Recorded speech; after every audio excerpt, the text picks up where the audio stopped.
Once again, TNA has done its job in making me feel good about professional wrestling. Because after NXT and Ring of Honor this week, I need a good pick me up. Yeah. Oh my goodness.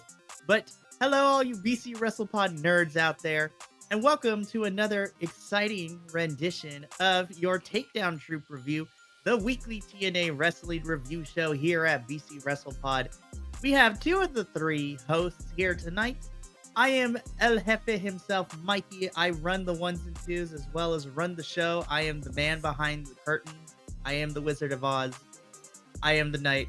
I am Batman. I am vengeance. I am vengeance. Where's Rachel? And of course, joining me this week is my lovely co-host who is on the Ring of Honor and NXT review teams as well, Andrew, Mr. A to Z. Thank you for not being here because I could have done the show alone, but it's not as much fun if I do it alone. Oh, absolutely. It's fun for me too, so I'm happy I can make it. So I'm so happy. Unfortunately, we do not have Papa Oso himself. Will is unfortunately coming home from another gig. So hopefully he drives safe. And we will see him next week because we got a lot of things happening next week. Stay tuned for those announcements coming down the pipeline. And actually, I'll mention those at the end. A little bit of housekeeping before we begin. You can find us all over the social medias at BC WrestlePod. We are pretty much everywhere. And of course, make sure you explore our YouTube page because we pretty much review everything.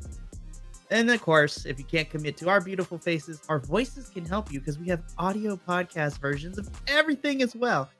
There's a lot of things around here.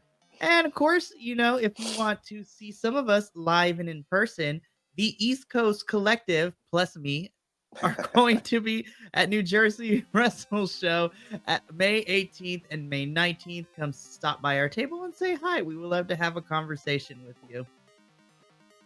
All right. So I'm going to do the thing that I did not do last week because I forgot and I was like, this is crazy. But we're going to cover TNA Explosion for this week first. And then we're going to get into our... So let's just start with TNA Explosion. TNA Explosion this week, we didn't get our match until the very end, so we'll quickly go through everything that we had first.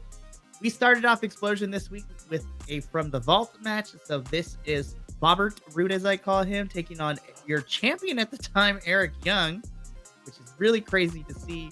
And then minus all the tattoos and the bald head and whatnot, Eric Young, I was like, I forgot this was the version that you had. Yeah. So that was the championship match. Eric Young ended up keeping his title. I forgot how good that match was too. It was fantastic. And then we jump into the Around the Ring segment. This week had Bhupinder Gudra. I was like, where have you been on my television screen? I haven't seen you in like forever. So the wrestling gods apparently don't like us tonight. So I have gave him a burnt offering in the form of some things we're not going to mention about certain champions becoming champion in ROH next week, but that's neither here nor there. So let's get going while the going gets good. So as I was saying, we get the Around the Ring segment with Bhupinder Gudra, who we haven't seen on television forever, but it was nice to see him and hear from him and talk a little bit about himself, which then leads into another From the Vault match. This one was Frankie Kazarian with lots of hair taking on Jay Lethal from Genesis 2011. And it was just like, that was a long time ago. Yeah. Like, oh my goodness. Both these guys are still wrestling? That's nuts. Which then leads us into the actual match we want to talk about, the Our Explosion match for this week. Masha Slamovich versus Rosemary, and my goodness, Andrew, this match slapped. This match was awesome, and I'm kind of mad this is on an Explosion and not on TV. that's like I've said. Explosion's gotten some really good matches. Got some good names on it. Like we talked about before, I'm a little bummed that we're only getting one match the last few weeks of Explosion instead of the two new matches that we had been getting. But this was a big match, and I think it had some interesting signs that we'll talk about coming up in our full TNA review. But yeah, this was an awesome match to have these two that always deliver. I thought this was a fantastic match. Rosemary ended up winning due to some shenanigans in terms of like miscommunication between Masha and Killer Kelly, and then that allowed Rosemary to win. Then kind of plays into the part of what we see in our mainstay episode. Mhm. So before we get into that is the kayfabe reason, but we didn't talk about this last week, but we are going to talk about it here before we jump in. The Motor City Machine Guns have officially finished up with TNA. They are officially free agents in 3 days on April 1st.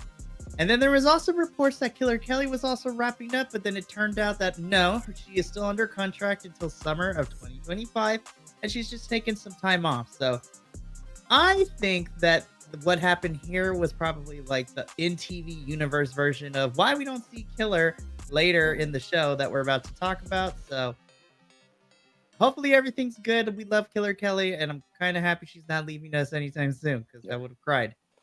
Now we just need to keep Masha there too. Please don't let Masha go anywhere else, please. Please. Yeah, we need them, and we need MK Ultra.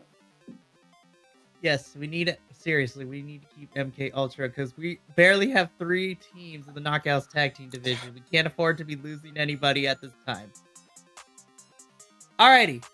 So now that we are finished with Explosion for this week, let's jump into our mainstay episode, which opened up with more knockouts action, and this was the second ever 8-4-1 match. For those of you who are unaware, an 8-4-1 match is as follows. We start with 2 teams of 4, so we have 8 people total, so this is an 8-person tag team match, and it's your basic tag team match, except with 8 people, and you keep going until somebody gets a pinfall for their team, so the winning team then moves on to a 4-way match, as TNA likes to call it, because another company owns the trademark of Fatal 4-Way, where the winner of said match is declared the winner, and in this case, the stakes is to become #1 contender to Jordan Grace's TNA Knockouts Championship, and we'll get a championship match at Rebellion. So before even any wrestling begins, we start off with the team. So I have written down in terms of just teams. So we have Team Masha Slamovich, which is Masha. This is Masha. This is. There's a whole bunch of people in this match. Havoc. Yeah, Havoc, Masha, Jody Threat, and what was supposed to be Ash by Elegance. We'll get to her in a little bit. No, it was Alicia was on that team. Oh, that's right, Alicia. Never mind. There's so many people on this match. So that was Team Masha. On the other side, we had Team, what I dubbed Team Zaya Brookside, because it was Zaya Brookside, Danny Luna, Rosemary, and we were supposed to have Ash by Elegance, but before the match began, we had Ash's Chevalier come out, and then this was so perfect. She says, Ash is not clear tonight, and then she walks out, and we see why. She has like the headband on, the ice pack. She had some cosmetic work done. I was like, at first I was like, does she have a toothache? What's happening? I was like, what in the Tom and Jerry is this? Yeah.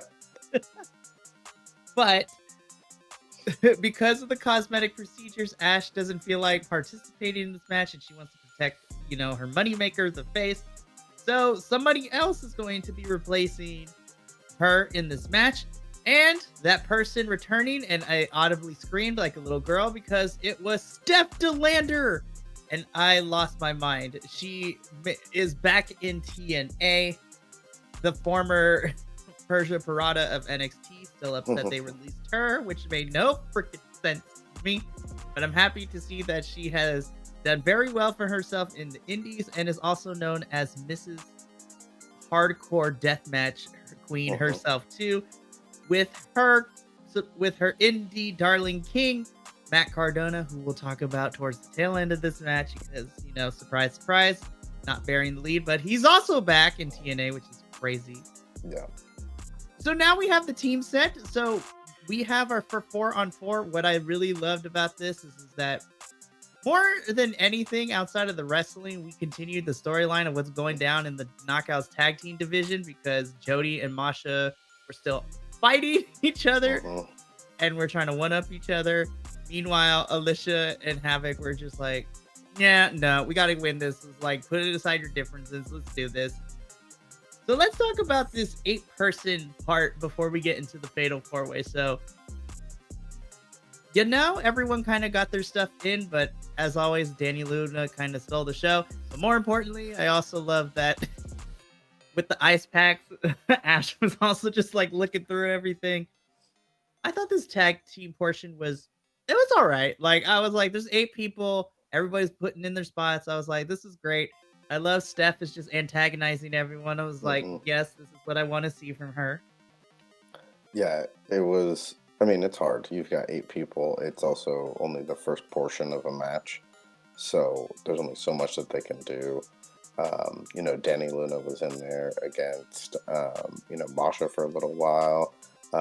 And it was fun to see how the tag teams interacted. Like at one point, Steph DeLander tagged in Havoc when Rosemary was already in there, and then Rosemary and Havoc just looked at each other and they're like, no. And so the teams worked together even though they were on opposing sides. But it was good. It had some good spots in it, and it was fun. But yeah, it was. There was just a lot of people to get too much done in the time that they had. Yeah, which they did a good job. So ultimately, Team Masha ends up losing. So the winning team ends up being Team Zaya. So then we move into the 4-way portion, which is Steph DeLander versus Zaya Brookside versus Rosemary. Just those 3 names alone, I was like, oh yes, gimme. Versus Danny Luna. So, I mean, this Fatal 4-Way was a lot of fun, but, Danny Luna didn't get much offense when we got to the 4-Way because Masha Slamovich was still around and she literally threw Danny out and started beating up on everyone outside. And that kind of incapacitated Danny for the rest of the match. So really it became a triple threat. Then it got down to just a regular one-on-one match because Zaya gets thrown out. She ends up hurting Ash by accident, and Ash is losing her mind, so Zaya's dealing with that, which ultimately just becomes a singles match between Steph and Rosemary. This was a good back and forth for a couple of minutes, but as the ref is dealing with all the nonsense outside, who should come in and hit the radio silence but a returning Matthew Cardona? So Matt, that radio silence / Rough Rider is one of those moves I love to watch all the time, which allows Steph to, hit her finisher to pick up the win. And the number 1 contender for Jordynne Grace's title at Rebellion is SDL. So Andrew, how did you feel about the second half of the match? And then how do you feel about Steph being the number 1 contender to Jordynne's title? I thought that even though it was a shorter portion of it, the 4-way did a good job of just like the first part kind of kept some of the other stories going. It was nice. I think Masha's attack was a smart way to take Danny out of the match because obviously at Rebellion, likely we're going to have Spitfire defend their titles.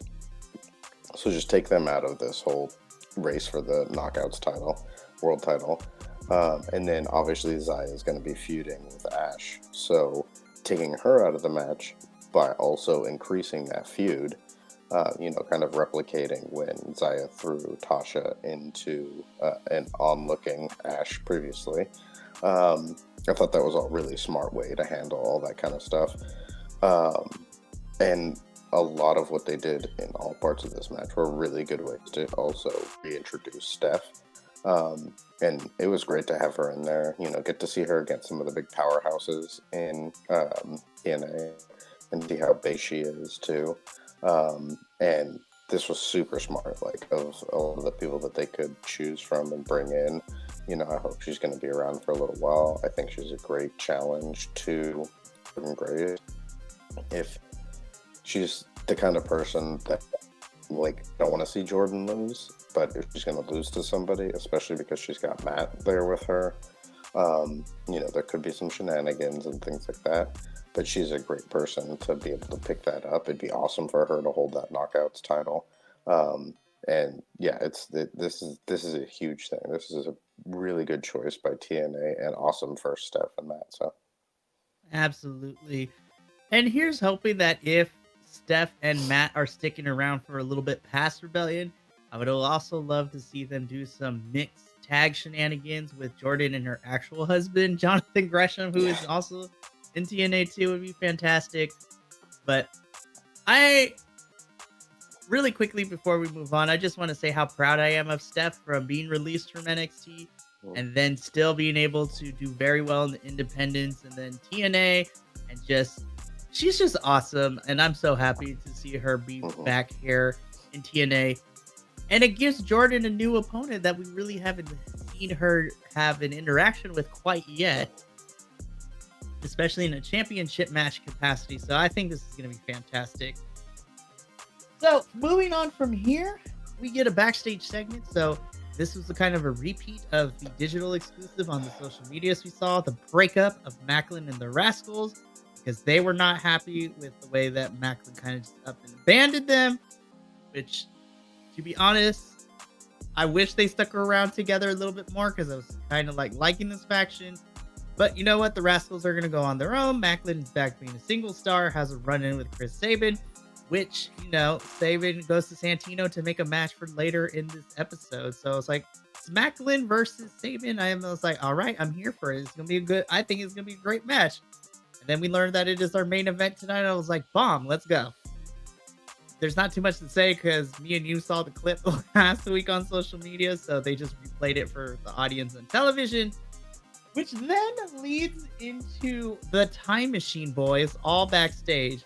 Okay, so I thought this was a really weird backstage segment because, Sabin was talking about how he's happy to see Shelly and Kushida were on the same page last week. And then Shelly kind of goes weirdo, like paranoid for some reason. And then this is like, are they falling apart again? And then Kushida and Sabin's facial expressions at the end of the segment was me the entire time. I'm like, what happened? How did we get here? What? All right, sure. Because Shelly wants to go find Santino to get a singles match too. I was like, what is happening? Yeah, this just had me even less interested in the Time Machine split up tension thing.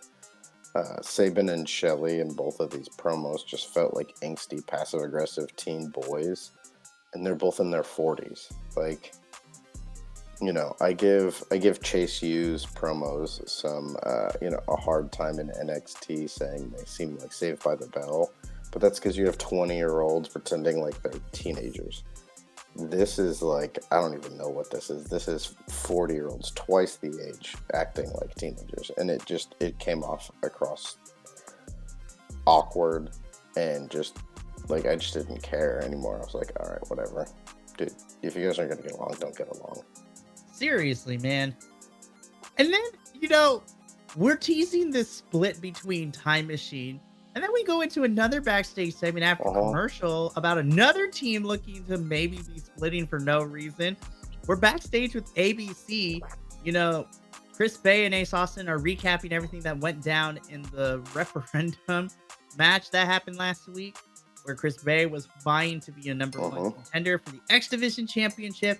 But then Ace Austin is like going down like a weird, like, woe is me type of stuff. It's like, well, you're going for singles. Maybe I should. And Chris Bay, I love that Chris Bay's whole thing. He was trying to be supportive. He's like, bro, what are you talking about? I was like, I'm going to support you whether it's tag team business or singles business.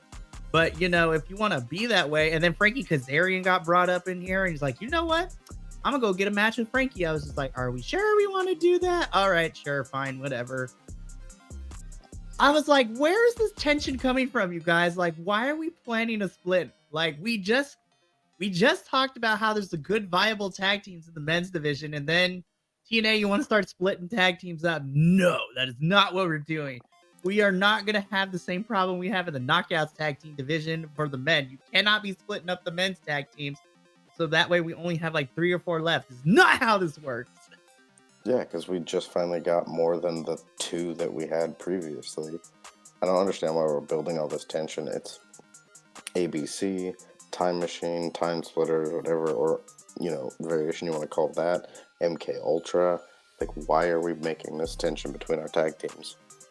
That being said, I think it would be cool for ABC to go on some singles runs but not split up, because they have been in the title picture so long. Could you imagine Chris Bay as the X Division champion and Ace Austin as like the digital media champion, still as ABC? Like, because they're still technically supposed to be a subgroup of Bullet Club. So it still makes sense. They're still a group, even if they're not holding the tag team titles. So, yeah, I would love to see that, but I don't understand this whole team splitting Tension. up. Yeah. Yeah, and me and you talk about this a lot on other, reviews too. I don't like the trope in professional wrestling where in order for tag teams to go have singles runs, we need to split them up and there has to be some sort of drama behind it. I was like, there have been various examples, both past and present, where you can have tag teams split amicably or, take a break from each other, but still be a tag team and be supportive. We don't need one of them turning heel and backstabbing the other. Like, it's 2024. I want to move on from that trope. Yeah. But thankfully, thankfully, it doesn't seem like we're heading that route quite yet. But I'm looking at you, TNA. Don't do it. Don't do it. Stay away from the big shiny button. Yeah. Like, for reals. So, we go from 2 backstage promos to another in-ring promo. And I'm looking at my timer. I'm like, this is the first fourth of the show. And most of it has been promos and backstage segments. So, we're in the ring with Jesse and James, Pokemon cosplayers, GYV. If you've seen the video, you know what we're talking about. GYV is so fantastic. I love them. But they're in the ring and they have a problem with Diener. So this is another feud that I'm just scratching my head at. I was like, how did we get here? Like, I know what we saw, but what is the motivation? So GYV wants to kick Diener's butt, which then prompts Diener to come out to new music. And then he comes out in his old gear, and I was just like, I'm looking at this gear. I'm like, this is what he was wearing when he was teaming with. Oh my gosh, are we gonna throw Jake into the storyline somehow? Because Diener came out dressed up in his ring gear that he used to wear when he was teaming with Jake something when they were these weird country cousins. I'm like, oh Lord, here we go. Again, I want to preface by saying this. Love GYV. I like Diener. I like Diener a lot. However, this whole storyline and his new character direction, I need a little bit more because it's like, I'm here for the fans. I was like, nobody asked you to do this. I need character motivations to make sense, Andrew. Andrew, help me out. Like, what's happening here? Like, I don't get it. No, my only note from this, and this is even going in to the match that we had, leading from this, is I'm not sure where we're going with Diener, because this was basically the same result as we had last week. The difference was last week, it was Diener was out there, GYV came out. This week, GYV was out there, Diener came out. But at the end of it, I was all said and done, the same result happened. So what was the point of that? Like, what is this the catalyst for? Like, is someone going to come out and help Diener because he's facing a tag team, so we're building to a new team with him? Who's that going to be? It could be exciting, but at this point, it just feels like it feels unclear and unfocused, but it also, there's no motivation for Diener to do any of this stuff, and there's no real desire for this, especially if you take him away from GYV, who are really good, heels. So I don't know what they're gonna do with this. I have no idea. Yeah, I mean, we don't really need to talk about the match because you pretty much said it all. This promo led into a 2-on-1 match where they did the typical structure that a 2-on-1 match happens, where the team of 2 gets the advantage. We get the underdog single wrestler, but then the numbers game catches up to them, and GYV ends up picking up the victory here. I just need some direction, TNA. That's all I'm asking for. Just give me a little bit. And, because I'm behind all 3 of these men in the ring, but I just need a little bit of direction in terms of storytelling and character development. Unlike our next backstage segment, so after this match, we are with Gia and she is interviewing Nick Nemeth. I like this first half because Gia asked Nick Nemeth, last week you encountered Moose and he said that you cannot beat the system, referring to your time in WWE, which Nick Nemeth is not afraid to say it. Thank you, other wrestling companies, for not having to tiptoe around it. You can talk about the big corporate machine with other wrestlers coming from there. It's okay. And he's like, you know what? But I'm going to go to Rebellion. I'm here for Moose. As he's doing this interview, we have, I don't know if Alex Shelley was listening to the new Beyonce album because it dropped early, but he's coming out in the cowboy outfit with the fringe and everything. Which, by the way, is a choice. But I'm not going to fault him for that. Alex Shelley comes out and, he talks to Nick Nemeth and it's just like, so, you got this title match, but you know what? Maybe I want a title match. I want to fight the best of the best. So how about me and you have a match next week? And Nick's like, sure, okay. I was like, this is going to be great. And he's like, it's going to be good practice for me. And Shelley gets defensive. He's like, hold up. You think it's going to be easy? It's not going to be easy. And Nick's like, good. I welcome the challenge. And I'm just sitting here. I'm like, see, I would be more excited about this match had Alex Shelley not been a whiny little bee about it the whole entire time. He was so passive aggressive, Andrew. Well, and it was weird because when it started, Nick Nemeth was like, I'm going to face Moose. Basically, I'm going to be a defending champion. After I beat Moose, you and me. Basically implying, like, if I win the title, you get a title shot. You'll be the next one to get a title shot. And Alex Shelley was like, why wait? Let's just do it next week. And I get it for the whole contract thing. But story-wise, why would a professional competitor turn down a potential championship opportunity for an immediate match that's not going to get you anything else? Like, it just made no sense. It was like, well, you can either wait and see if you can fight for the title or just fight me next week. And it was so dumb. This made me laugh because they brought it up again later, talking about the Nemeth versus Shelley match. How it's going to be a generational clash because new generation versus old generation, all this stuff. Alex Shelley is 3 years younger than Nick Nemeth, and he started wrestling 2 years before Nick Nemeth. So they're the same generation. I don't know what you're talking about, but it's so... I was like, dude, guys, they're the same age. They're the same generation of wrestlers, just because they were in two different companies.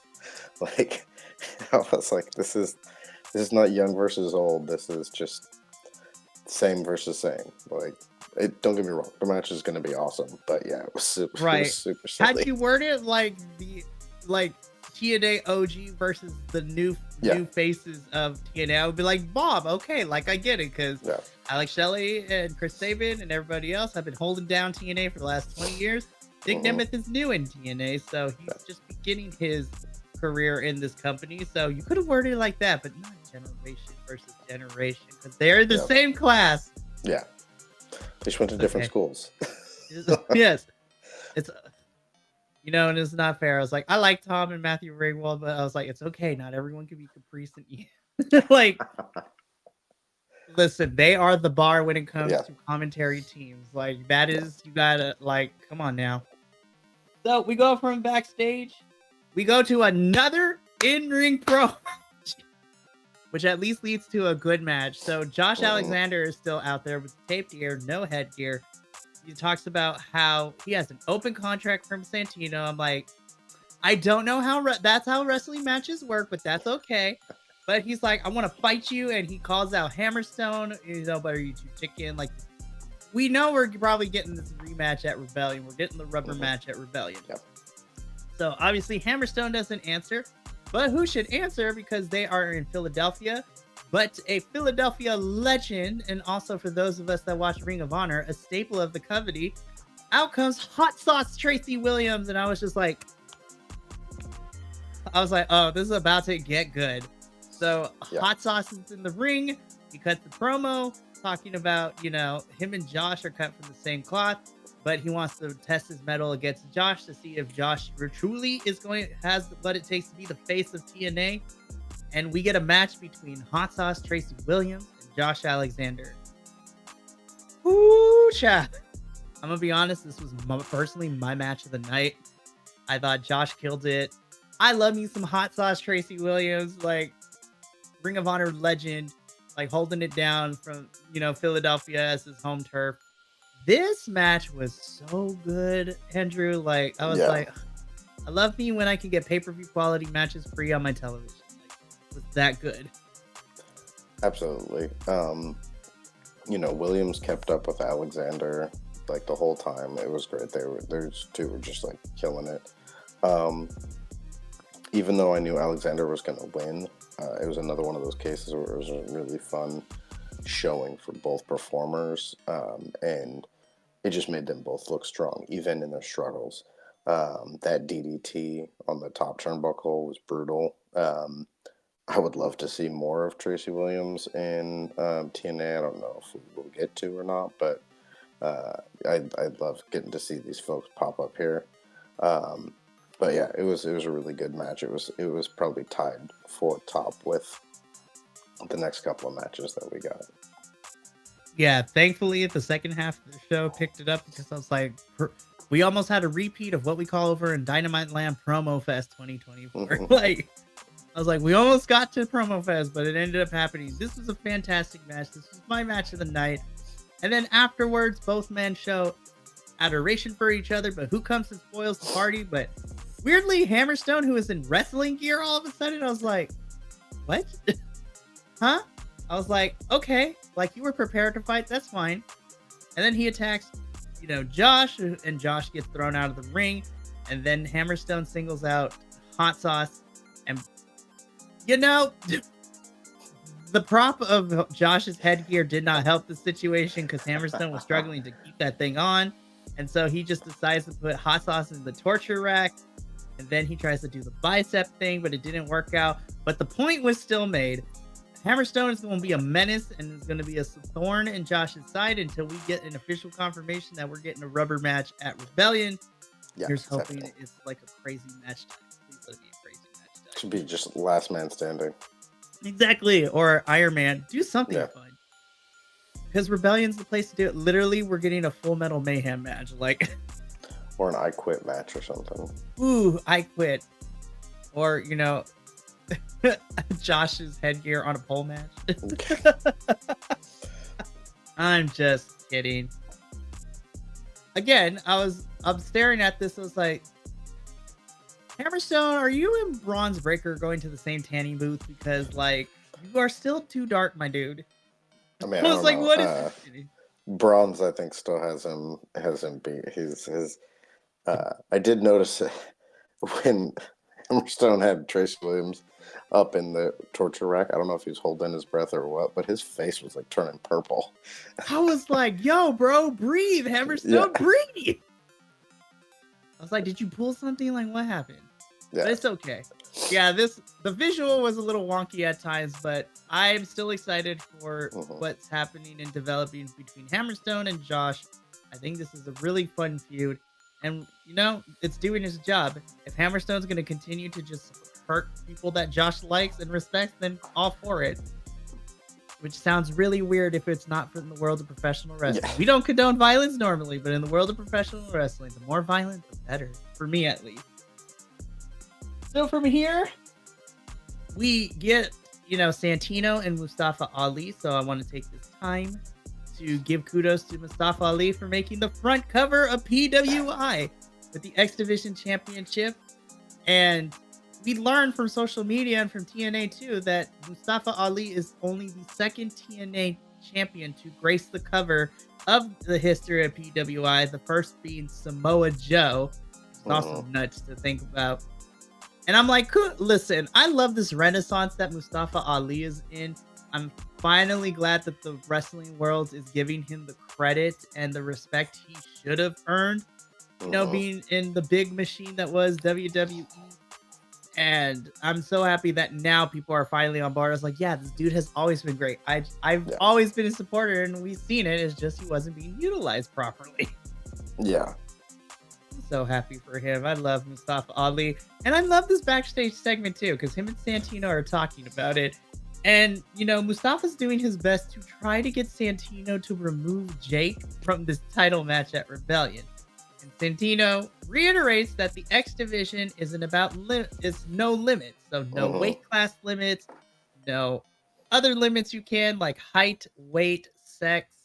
Like, it doesn't matter. And there's no way that Mustafa Ali is going to get out of a match with Jake, which leads into a conversation about other people who have, fought for this X division and also no limits. And Rhino's name gets brought up, which then proceeds Mustafa Ali to say that Rhino is a stupid name. And then, just like a cartoon, it's just like he's right behind me, isn't he? Mr. Rhinoceros. He's just Mr. Rhinoceros. Ali's great. And so basically this sets up that Rhino will be fighting Ali next week in an old school rules match, whatever that means.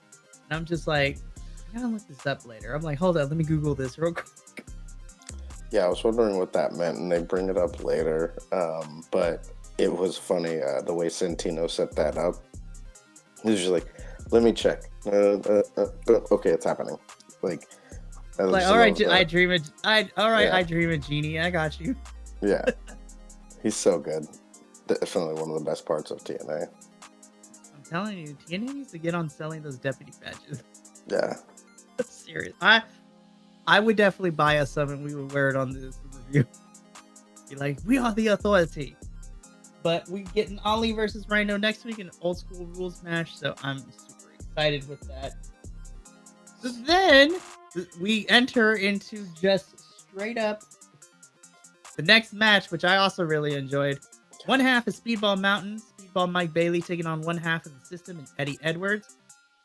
When I tell you, if this is just a small preview of what we're getting at Rebellion, I am so ready for this. This match was so close to also being my match of the night. Yeah. So I'm like, Mike Bailey is so good.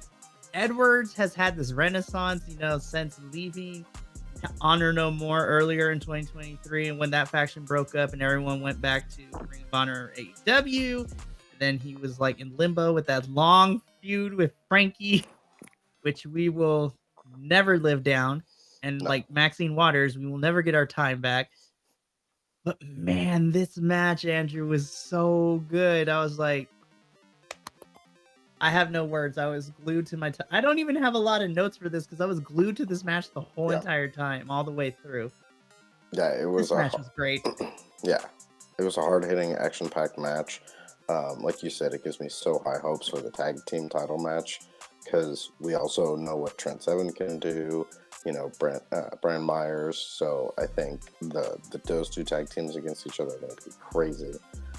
Bailey's like backflip knees to downed opponents is just so mean.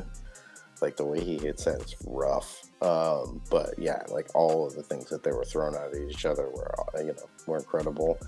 I've said it before. Like Mike Bailey just doesn't have bad matches.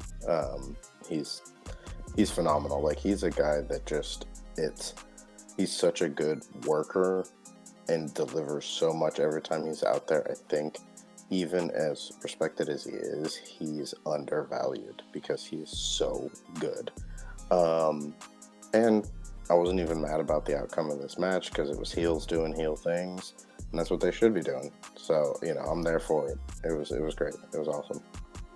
Yeah, I agree with you with that because normally I don't like number one contenders losing to champions while we're building a feud to it. But the numbers game is there because Alicia is out running interference for the boys. And Brian Myers is also out there as well. So 3-on-2, which makes a lot of sense for a heel faction. But it wasn't done in a way where I was like, really? This is how we're ending the match? Yeah. Whatever.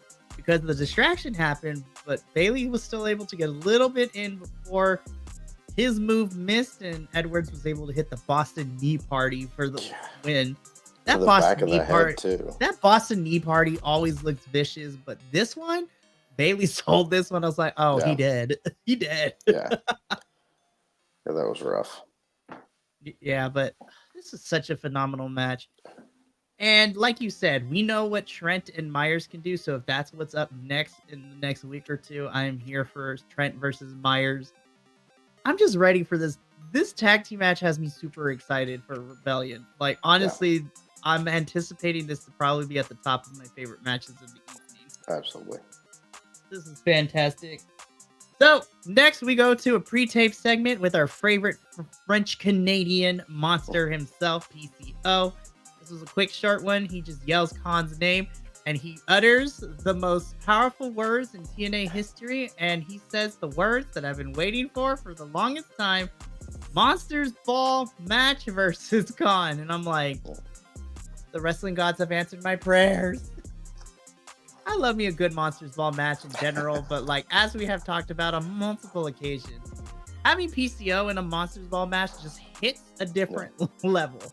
Like the Bound for Glory Monsters Ball match we had, that man was nuts over there, getting thrown on cinder blocks and thumbtacks and chairs. I'm ready for this, and honestly, I'm kind of excited to see what Khan brings too. Because like Yeah, when he slammed PCO on those stack of chairs like couple weeks ago, I was like, yeah, oh, these two are gonna kill each other, and I'm here for it. yeah. I mean, I'm happy to see the two of them go at it because I think it'll give them the right amount of length to be able to do some crazy stuff. I wouldn't have hated seeing this be a triple threat with Crazy Steve thrown in there and make it for that digital media title. But this match, just the two of them in a Monsters Ball match, is still crazy, and I can't wait to see it. It's gonna be awesome. Well, who knows? There is still some time until Rebellion, so cause technically PCO never lost that match against Steve had Khan not interfered. So maybe we get a rematch, and then Khan decides he wants in on the action. So I would be here for our two monsters, and then a literal monster in Khan, just how big he is. Mm-hmm. You can't tease me with a good time. Like that is just a recipe for amazingness. It's so fantastic. Okay, so we go from like this good, like some fun moments here and there, and okay, this was a confusing promo next. So next up we have Frankie Kazarian. So I want to start off by saying I love Frankie Kazarian. I really do. But before Chris Bay got onto the promo for this whole entire thing, there were two things I was waiting for Frankie to say during this because of the way that he was delivering the promo and the contents of it.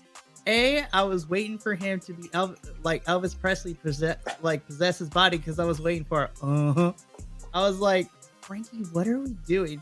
And then the second thing I was waiting to hear because of the way that he was talking is like, can the church say amen? I was like, what in the like Baptist church preacher is this, Frankie? Like, what? Yeah, this is one of the few times in TNA that I feel this way, and we've gotten this with a couple other shows that we review. It just feels like they're like, we have to do something until Eric Young and Frankie Kazarian fight each other. So let's just throw random people at Frankie. I don't know what we're doing with either of those people. I feel like Frankie needs something more because honestly, the only thing I could look at was his scarf and just think about how midlife crisis this version of Frankie Kazarian feels. Like, I'm gonna dye my hair again. I'm gonna, get this new haircut to hide my balding. I'm gonna wear these like hip new clothes that the kids are wearing. And you just look at them and you're like, none of that fits you. Like, it doesn't make you look cool. It just makes you look out of place. And it's so weird. Like, he's going to get a sports car, start hanging out with, like, way too young women. And it's just so awkward. Yeah, and okay. So, the best way I could describe this iteration of Frankie Kazarian from this promo alone, it reminded me of the meme of Steve Buscemi is like, hi kids, you want to go do skateboards? I was like, what? Like, hi, I am fellow kid too. I was like, oh gosh, Frankie. And you know what? Thank goodness that Chris Bay comes on the scene and kind of saves this a little bit. And I actually like that we're getting a match between Frankie and Chris because there is a little bit of history since, Chris and Ace are aligned with Eric Young in some capacity. Yeah. And so Frankie's been messing with Eric, and he's also been messing with ABC as well. So cool. So we're getting Chris Bay and Frankie Kazarian. So I'm actually kind of excited for that match. But yeah, the first half of this promo was the choice. Yeah. I Not was a like, good one. no, it was not a good choice. Which then we get into another in-ring segment. This one I actually did not mind. So it is reported, according to TNA and what we found out earlier, well, for me, that I found out yesterday, that AJ Francis has signed for the rest of 2024 with TNA. So he's going to be sticking around in TNA for the rest of the year, which I'm not opposed to. If it gives me more interactions between him and Joe Hendry, I'm going to be okay with that. But we get the in-ring promo / debut of this new little faction. AJ Francis and Rich Swann talk about Rich Swann talks about why he did what he did. AJ talks about, it makes sense for Rich Swann to be here. And we officially get the name of this little faction. They are known as First Class, which I'm like, okay, cool. I was like, obviously we can't do anything with Street or Profits in it because that would infringe on another tag team name. I like AJ Francis and Rich Swann as a tag team. I am just hoping that we utilize them properly. So obviously there's still some unfinished business with Joe Hendry. So I'm thinking that we're not quite done. And I'm just putting it out there, TNA. If you want to listen, we have a tag team match at Rebellion with First Class versus Joe Hendry and a partner of his choice. And who should come for a one night reunion only, please? Give me a reunion of Joya, and I will forever be grateful. I'm just putting it out there. God, yeah. I heard that. You're like, God. I felt that in my spirit when you said it, Andrew. Yeah. That would make me so happy. I'm not gonna lie, Rich Swann made me think of Flava Flav when I saw him out there with AJ Francis. Same. I was just missing the big old clock. Yeah, I was just like, dude, what? Like, it was so weird. Like, I think it's partially because AJ Francis is wearing his style, and then they were like, Rich Swann, here, we're gonna put you in a costume to look like you hang out with AJ Francis, and it's like, dude, let him be Rich Swann style and just have him go out there with AJ Francis. Like, you're talking about a dude who came out in Flash Funk gear and stuff. Like, there's nothing wrong with that, and that can still fit with this whole First Class thing. Just dress it up a little. I felt like the promo was a little too long. Like, it could have been shorter and more to the point, because when Rich Swann was going on, it was just like, it was like listening to a kid give a book report, and I was like, no, you could have hit the points a little quicker here. It all made sense, but there was used too many words. But other than that, that's cool that they got this little faction. I'm interested to see if anyone else is going to join them. And if they keep feuding with Joe Hendry for now, I'm fine with that, because that just means there's more Joe Hendry. So. Please give me a Joya reunion. That's what I want to see. But I agree with you. I feel that this promo went on a little too long, but I am optimistic. I like AJ. I love Rich Swann. So hopefully they can create some beautiful magic. It'll be fantastic. And now we have another team in the men's tag team division. So I'm also not going to complain about that. TNA, I need you to start signing some more women, because I want that division. I want both divisions to be filled out with challengers. Yes. But then we get into another Tom Hannafan exclusive, personal interview. I love that TNA does this. I think Tom does a good job of getting us to look behind the characters of a lot of these people. That's what made me love Crazy Steve anymore. When we got that 3-part interview special, and we learned of how much Crazy Steve went through. And we did the same thing, except now we got to learn a lot about Laredo Kid, of all people. Yeah. I thought this was a fantastic interview. I was like, I know we crap on you, Laredo Kid, half the time sometimes, because you just seem randomly thrown into these matches for no reason. And then by the end of this, I was just like, TNA, I need you to book him properly now. Because now that I know his whole story and, everything that he's gone through, and then just how much he loves professional wrestling, especially, my peoples of him being a brown person in wrestling in America as well, trying to make it in the business, even though he wrestled in AAA and things like that. I'm just like, book this man proper, because now I want to see him achieve great things here in TNA. I thought this was a fantastic interview. I love this. This was probably my favorite promo of the night, just because it made me a bigger fan of the person than I was before this started. The same thing, the way that Laredo Kid's been booked, not just in TNA, but in a lot of other American promotions he's shown up in. He's been the luchador that goes out and loses. It's just one of those things. He's always been really good and solid as a performer. But hearing about that match against Vikingo and having the punctured intestines and just that kind of stuff, I was like, dang, dude, that is hardcore. And, to see the struggles that he went through. And then I love that they didn't just get rid of the Laredo Kid versus Crazy Steve thing, that they brought that up.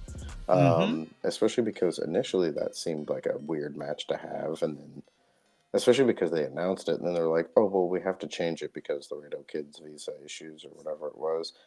So we put Joe Hendry in there, and it was like, I don't even remember hearing about the build-up to that match, so why'd you even tell us it was going to happen?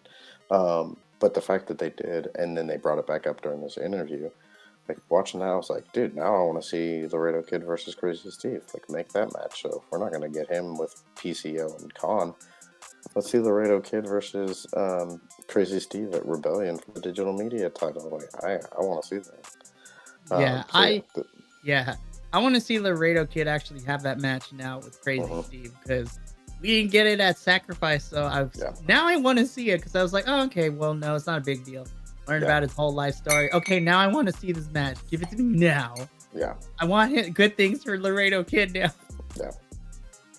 I gotta give credit to TNA because they do such a good job of being able to balance out the character work that we see from everyone. But then we also I love being able to learn about the actual people behind said characters.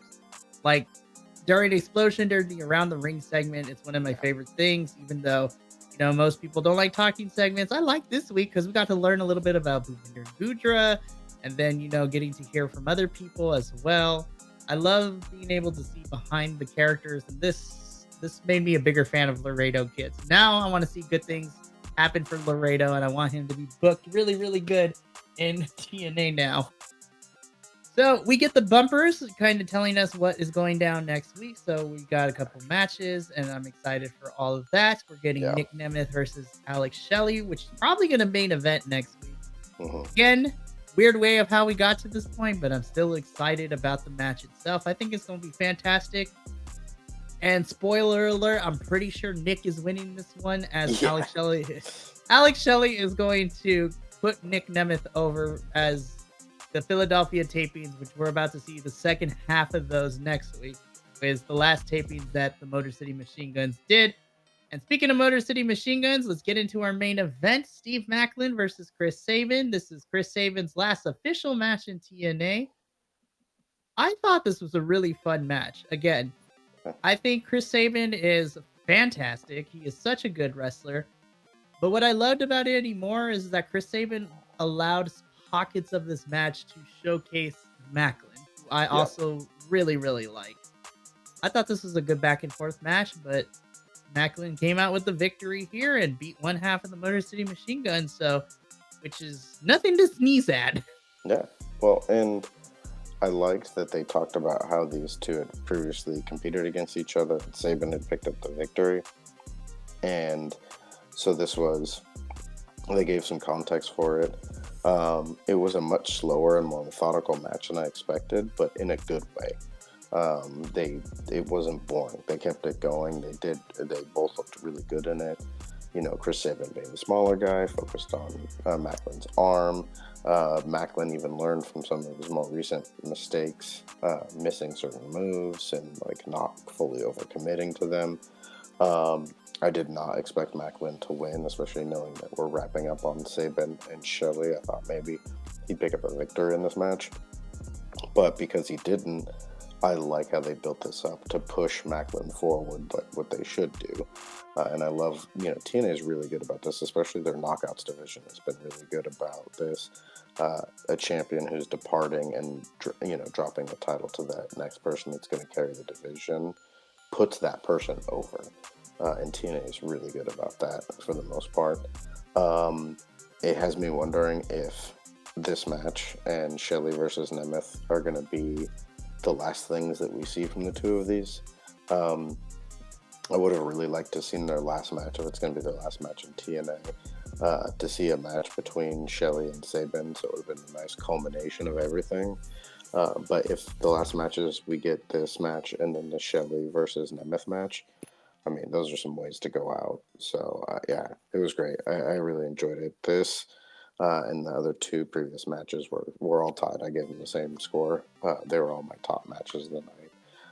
And realistically, the 8-4-1 match was just slightly behind those, just because it was a lot of fun too. So these matches were solid, really high quality, what I expect from TNA. I totally agree with you. But then leads into, the final thing we do here. Let's give our ratings. So I said at the beginning of this that this felt a lot almost close to Promo Fest because there's a lot of backstage segments and promos that we got. Some of them were great, some of them were a little bit weird. But one thing that I always give TNA is that their match quality is never, even if I have small critiques, it's probably the best thing outside of Ring of Honor on a normal basis that I get to watch every single week. The fact that they're both on a single Thursday, and I got to find a way to watch both of them to make both of these reviews is tough for sure, but it always ends up working out in the end for TNA. I'm going to give this week an 8 out of 10 for me. I thought all the matches themselves, even the 2-on-1, which was not necessarily my favorite of the episode, I still really enjoyed every single match we had. Again, Hot Sauce versus Josh is my match of the night just because that was given time. Josh is fantastic in this current generation of wrestlers, and he definitely is the face for TNA, but Hot Sauce proved that he is also really good from his generation of wrestlers. So that is the generation versus generation class TNA should have promoted, because that one was more generational since they are for different things. Again, the promos were hit and miss for me, but overall, I think this is a strong episode, and I really, really enjoyed it.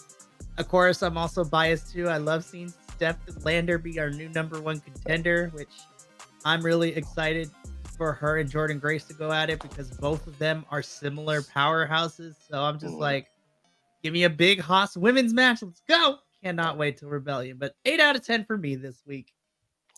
I think with some of the other wrestling shows this week, this one had a little extra shine on it for me because this had some big event level matches across the board.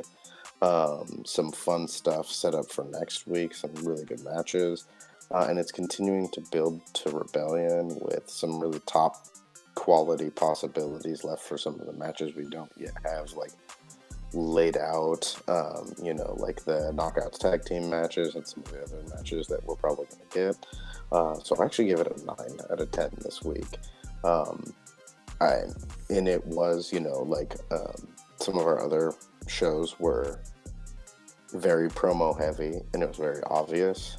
It wasn't until we sat down and started talking about it that I realized how many promos were in this, and I feel like it's because the action that was around the promos and the way a lot of the promos were delivered, things just kept going and rolling, and each time a promo happened and I had to go back to wrestling, there was just so much going on that I didn't even think about how many promos we had just seen between this match and the last. It was a really good night of wrestling.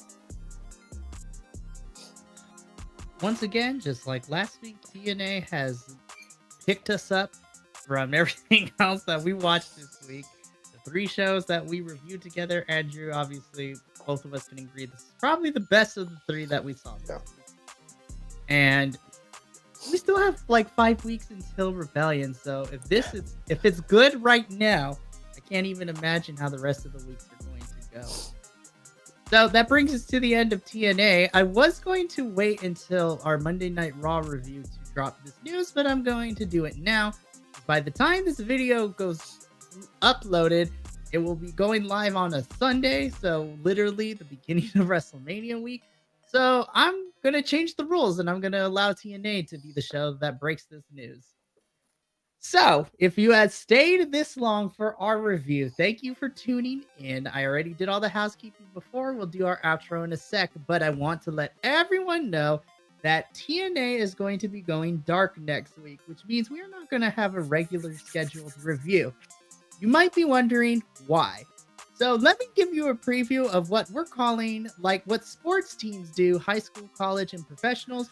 We are entering the WrestleMania Mania Hell Week.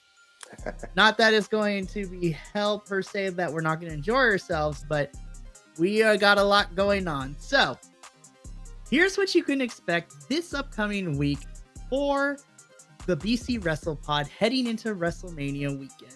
So obviously TNA is up right now. It is uploaded Sunday morning or afternoon or evening, wherever you're watching this from. Starting on Tuesday, this is the schedule that's going to follow. On Tuesday and Wednesday, so whenever you're watching this week we will have a Monday Night Raw review, which is the Go Home Raw before WrestleMania. We will have the Go Home show for NXT before Stand and Deliver. So you will see me, Andrew, hopefully Will be covering that.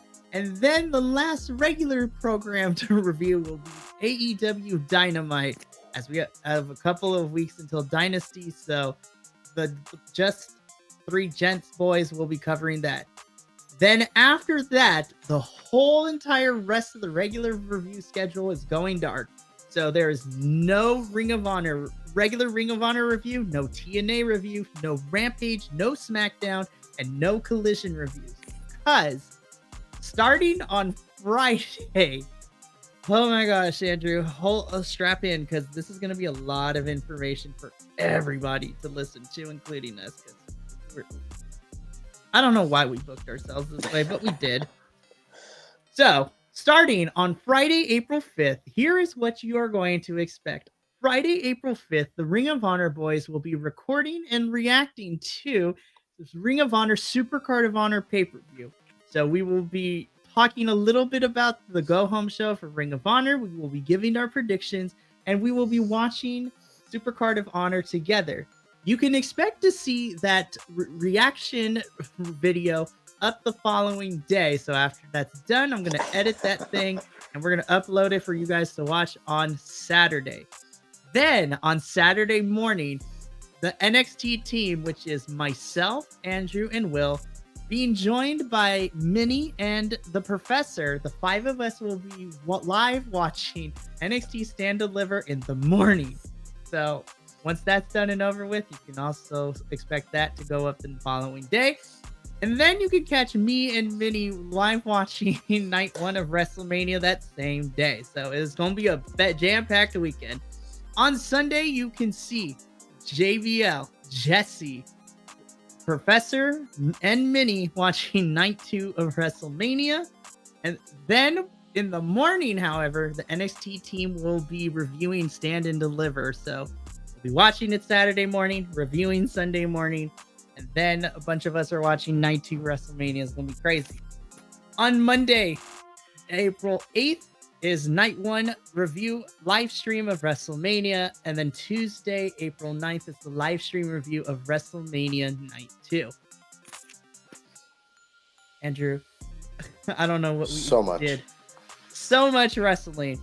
So it's going to be jam-packed. So therefore, that is why most of the reviews are going dark this upcoming week. But expect a lot of WrestleMania Supercard of Honor Stand and Deliver content. We're going to give it to you. And it's gonna be crazy, but it is the ultimate wrestling weekend. The ultimate wrestling weekend in the wrestling world is here, and we are here to cover most of it. And then once we are finished with that, after we're all done with WrestleMania weekend, literally a week later, you will see TNA Rebellion review, and you will see AEW's Dynasty review coming out a week after all that is said and done. So we are busy this April, but we are super excited. Yes. Okay, now that I've gotten all that out of the way, if you want a more condensed version of it, check our social medias, because you're going to want to stay posted on, okay, so who's doing what and when are these reviews? We got you. Promise. It's going to be a fantastic time. But me and Andrew are going to get up on out of here. So thank you for tuning into another Takedown Troop review. For myself and Andrew, as well as our third co-host, Will, and the rest of the BC WrestlePod boys. Remember, take care of yourself, love one another, stay Bi-Conic. More importantly, you deserve to finish your story. We will see you for all the shenanigans going down WrestleMania weekend. But until then, Tata for now.